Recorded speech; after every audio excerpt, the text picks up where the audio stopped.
galera, tudo bem com vocês? Professor Rodrigo Sérgio Geografia, trabalhando hoje com vocês, Geografia do Brasil. Vamos falar um pouquinho desse nosso país, dessa nossa diversidade climatobotânica, um país tão cheio de misturas na questão climática, na questão humanística, na questão social, na questão econômica. E nesse momento que nós estamos vivendo, nesse momento de pandemia, não esquece, fique em casa. Fique em casa que a gente faz com que essas aulas elas cheguem até vocês. Porque nesse exato momento, essas aulas que a gente está trabalhando aqui, elas estão sendo passadas para vocês na TV Assembleia, na TV da SEDUC, no canal da TV do Governo do Estado e na Rádio Timbira. Então fique em casa e acompanhe com a gente aqui essas aulas que estão sendo preparadas com todo o carinho do mundo para vocês. Bacana? Tranquilo? Então vamos lá, vamos de Geografia do Brasil.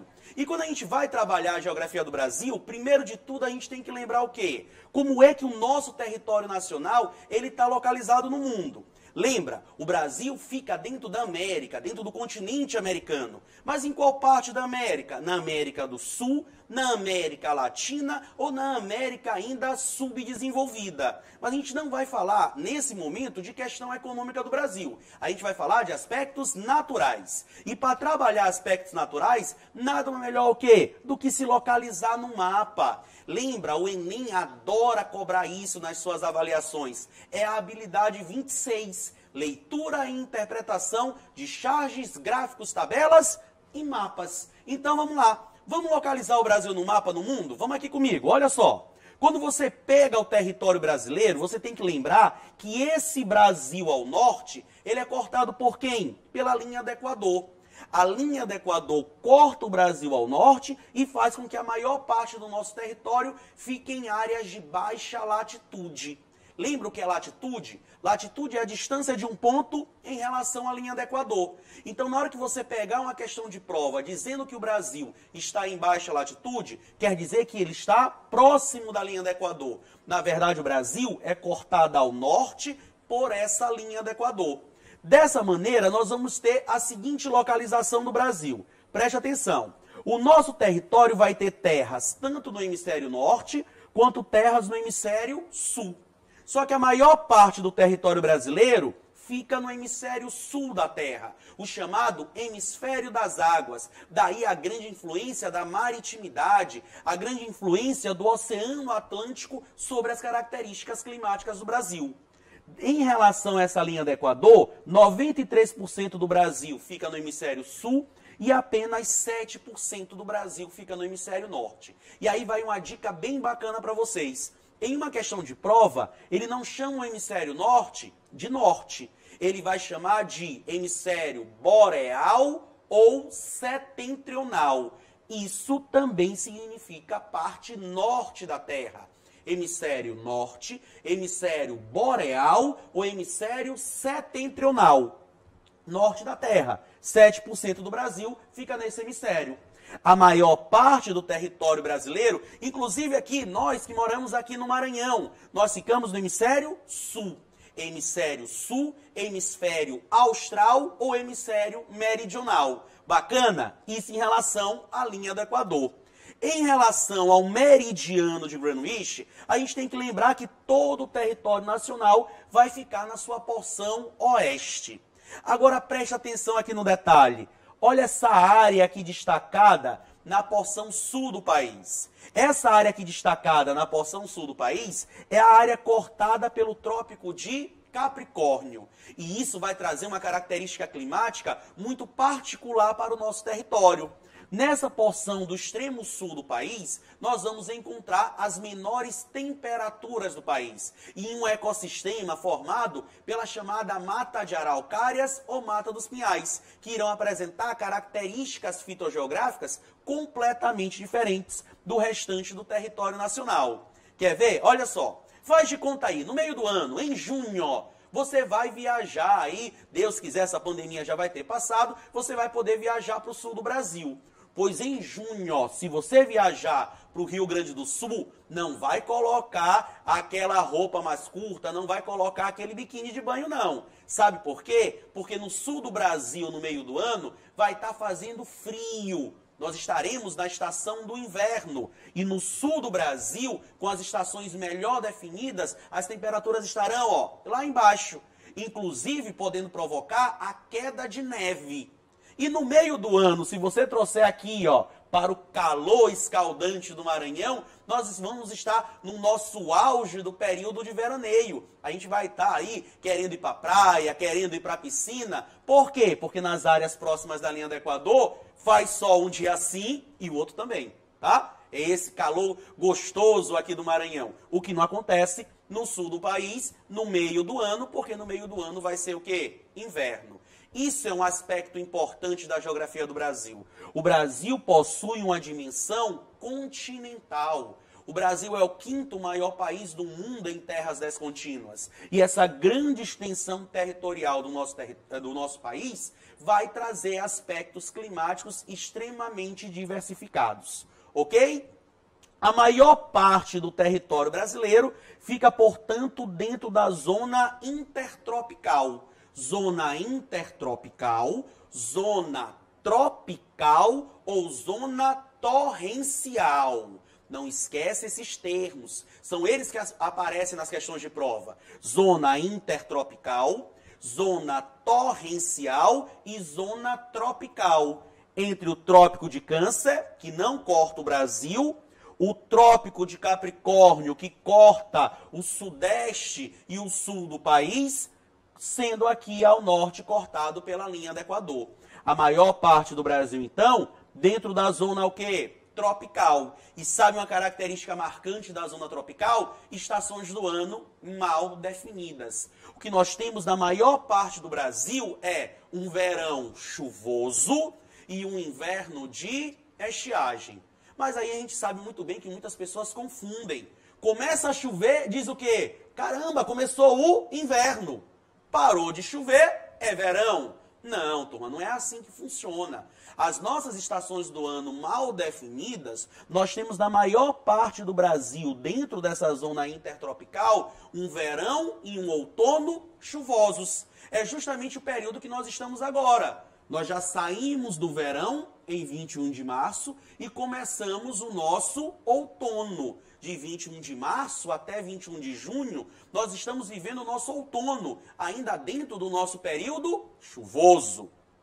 A partir do meio do ano, de 21 de junho até 23 de setembro, e de 23 de setembro até 21 de dezembro, nós vamos estar vivendo o nosso período de estiagem. É o nosso inverno e a nossa primavera de estiagem. Isso devido à posição geográfica do Brasil, na sua maior parte, 92%, dentro da zona intertropical. Estações do ano mal definidas. Já no sul do Brasil, 8% do Brasil aqui, sudeste de São Paulo, sul do Mato Grosso do Sul, sul do Paraná, todo o estado de Santa Catarina e todo o Rio Grande do Sul fica dentro da zona temperada sul. Mas preste atenção, em uma questão de prova, você não pode dizer que o sul do país é clima temperado. Você vai dizer que é clima o quê? Subtropical. É uma área de mudança, uma área de transição, uma faixa climática entre a zona tropical e a zona temperada. É, portanto, clima subtropical. E lembra, uma característica particular dessa porção do país, estações do ano melhor definidas. Um verão mais quente, um inverno mais frio, onde esse inverno mais frio pode inclusive acontecer, a queda de neve, a chamada precipitação nival. Todo mundo ok? Todo mundo tranquilo? Vamos comigo então? Vamos passear então por esse Brasil tão diversificado. Quando você fala da região norte do Brasil, você lembra, por exemplo, da região de quem? Da floresta amazônica. A porção norte do país, essa porção intertropical, cortada pela linha do Equador, vai ser caracterizado por quê? Pelas elevadas temperaturas, muito próxima da linha do Equador, baixa latitude, elevadas temperaturas e elevado índice de pluviosidade. Faz muito calor e chove muito. E sabe por que vai chover muito? Porque nessa região amazônica você vai ter um intenso processo de, grava esse nome, evapotranspiração. Nome feio, né? Vou repetir, evapotranspiração. Evaporação das plantas através do processo de fotossíntese e a transpiração das plantas através da fotossíntese e a evaporação da massa líquida. principalmente porque na região norte do Brasil, na região amazônica, nós temos a maior bacia hidrográfica do país, que é a bacia do Rio Amazonas. Então você tem um intenso processo de evapotranspiração que vai liberar a umidade para a massa equatorial continental, chamada aí pela mídia nos últimos anos de Rio Voador. Uma grande quantidade de umidade no estado que gasoso, a massa equatorial continental, que atua na região norte do Brasil e avança durante o verão, provocando chuvas no centro-oeste e na região sudeste. É quando tu está assistindo a previsão do tempo. Não aparece lá a previsão do tempo, aparece ali a Maju, e ela pega e fala o seguinte: olha só, observem essa umidade que se desloca da região amazônica em direção à porção central do país. Ela está falando de quem? Da massa equatorial continental, da umidade liberada pela área da floresta amazônica. Nessas áreas equatoriais, nessas áreas próximas da linha do Equador, nós temos as menores latitudes do planeta. Lembra, latitude é a distância em relação à linha do Equador. A linha do Equador divide a Terra em dois hemisférios, hemisfério norte e hemisfério sul. A região equatorial representa 0 graus. À medida que eu me afasto da linha do Equador para o hemisfério norte, essa latitude varia de 0 a 90 graus para o norte e varia de 0 a 90 graus para o sul. Nas áreas próximas da linha do Equador, a radiação solar é mais forte, é mais intensa. Os raios solares atingem de maneira perpendicular. É isso que vai fazer com que nas regiões equatoriais essas temperaturas elas sejam mais elevadas. Como a gente falou há pouco, esse calor gostoso aqui da região norte, da região nordeste, aqui do nosso estado do Maranhão. Regiões equatoriais, regiões de baixa latitude, apresentam, portanto, elevadas o quê? Temperaturas, certo? Característica marcante da maior parte do Brasil e principalmente da região amazônica, da região próxima da linha do Equador. Isso acaba fazendo com que nessa porção do Brasil se desenvolva a chamada floresta equatorial, que é a nossa floresta o quê? Amazônica, a nossa floresta latifoliada. Guarda esse termo, floresta latifoliada.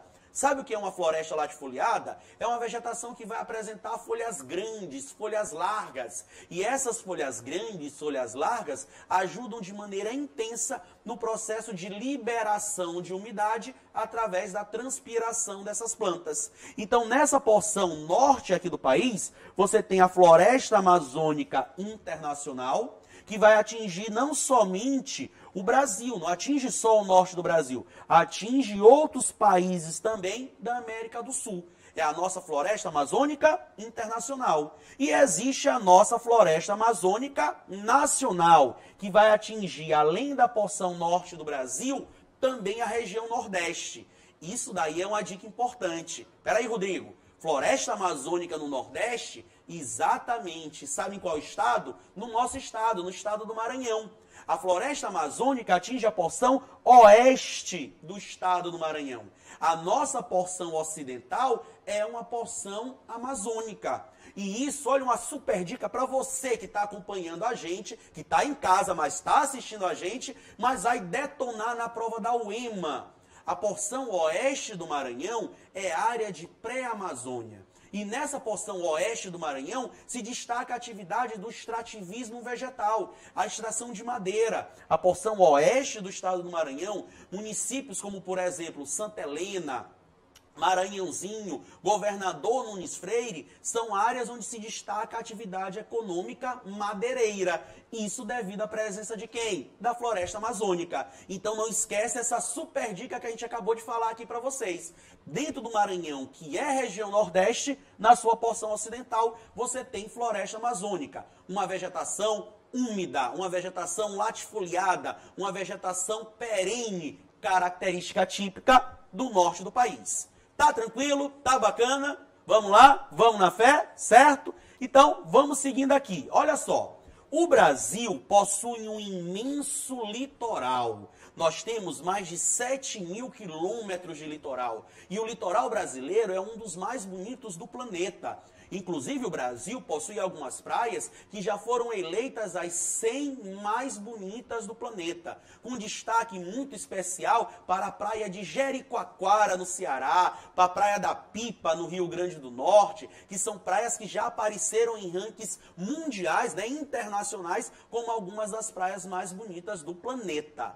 Esse imenso litoral brasileiro vai ter duas influências diretas para o nosso país. A primeira, questão climática. Quando você fala do clima do Brasil, por exemplo, é um clima seco?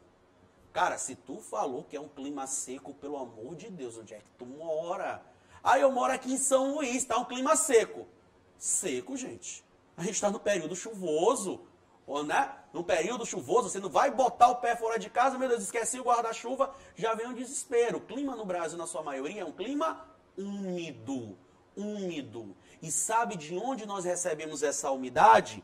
Parte dessa umidade vem da floresta amazônica e parte dessa umidade vem do oceano que? Atlântico. Então não esquece disso. O Brasil tem uma grande umidade, onde essa umidade vem da floresta amazônica e do oceano Atlântico. E isso se deve ao nosso imenso que? Litoral. Além dessa questão natural, uma outra influência do Oceano Atlântico para o Brasil é a questão econômica. O Oceano Atlântico, ele banha alguns dos principais centros econômicos do planeta. A costa leste dos Estados Unidos e o continente europeu. Então, o fato do Brasil ser banhado pelo Atlântico também nos dá uma posição geoestratégica privilegiada em relação à economia do planeta. Nós fazemos parte do grande eixo econômico Europa e Estados Unidos. Cabe a dica que nos últimos anos o Oceano Atlântico vem perdendo importância econômica para o eixo do Pacífico, principalmente com o crescimento econômico da China, do Japão e dos tigres asiáticos. Mas sabe quem é que começa a se destacar aí? O nosso estado, o Maranhão. Sabe por quê? Porque o Maranhão está inserido dentro do corredor de exportação norte e nordeste do país. E inúmeras mercadorias que saem do Brasil e seguem para a Ásia, vêm aqui, ó, pelo nosso estado, pelo Maranhão, sobem para a América Central, atravessam o Canal do Panamá para ter acesso ao mercado asiático, tá? Então, importância natural, importância de umidade, Oceano Atlântico, e importância também o quê? Econômica, como um grande corredor de exportação de mercadorias. Tudo bem? Tranquilo? Podemos pegar e seguir então? Olha só, estamos aqui. Essa região equatorial aqui é uma região de grande potencial para a geração de energia limpa.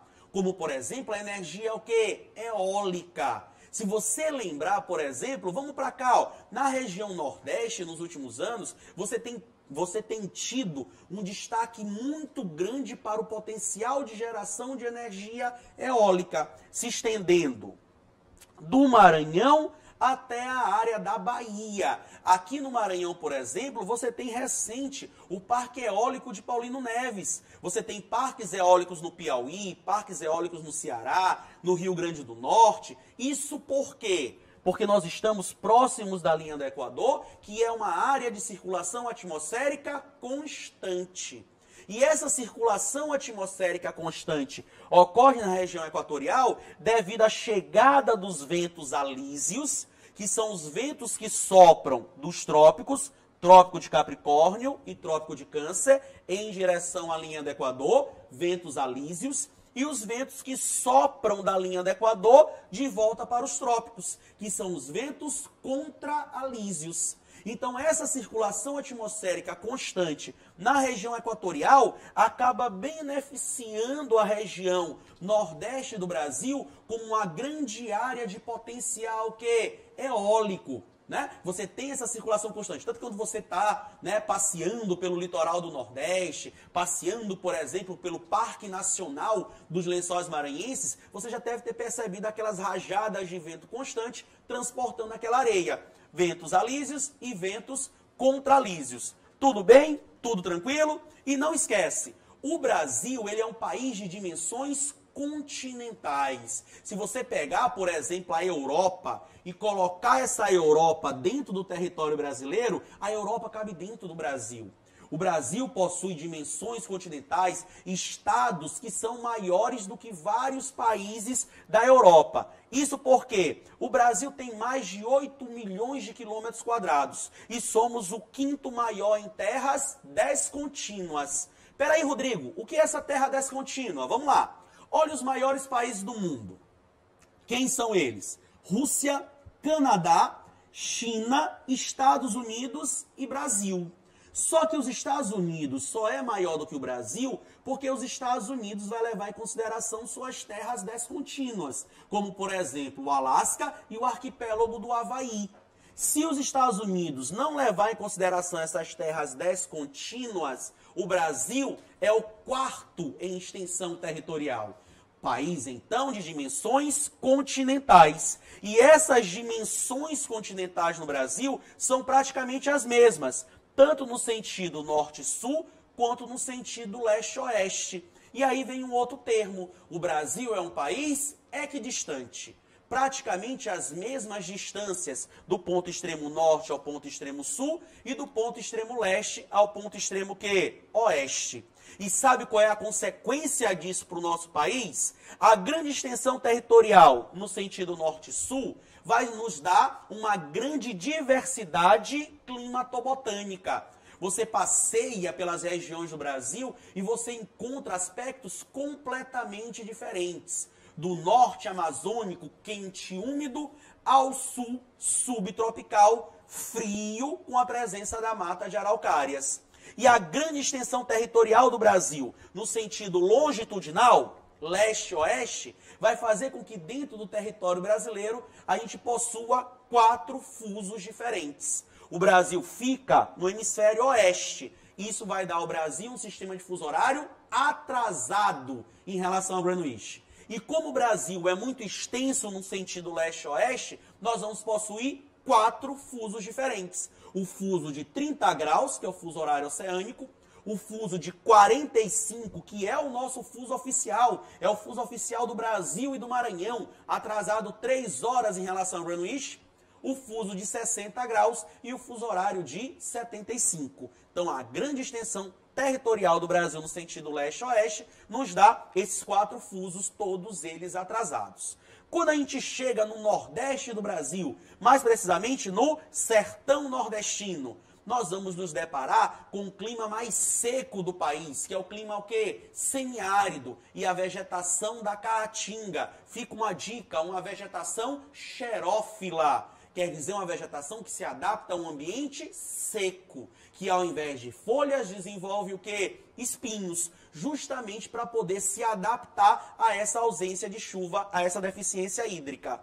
Quando nós falamos do centro-oeste do Brasil, nós falamos do nosso Planalto Central brasileiro, nós falamos da região de Brasília, caracterizada principalmente pela vegetação do cerrado. Cerrado brasileiro que vem ali cedendo espaço para os imensos campos de soja. Afinal de contas, o Brasil é um dos maiores exportadores dessa commodity a nível internacional. Se você pega, então, e chega no sul do Brasil, aí você encontra um Brasil completamente diferente. Você encontra o Brasil europeu. O sul do país, de área subtropical, apresenta as menores temperaturas do país. Temperaturas que podem chegar abaixo de 0 no meio do ano. Principalmente devido às estações serem melhor definidas. É uma área de presença de mata de araucárias, e essa mata de araucárias tem uma característica particular nas suas folhas. São folhas aciculifoliadas, folhas finas em forma de agulha, justamente para poder suportar o peso da neve.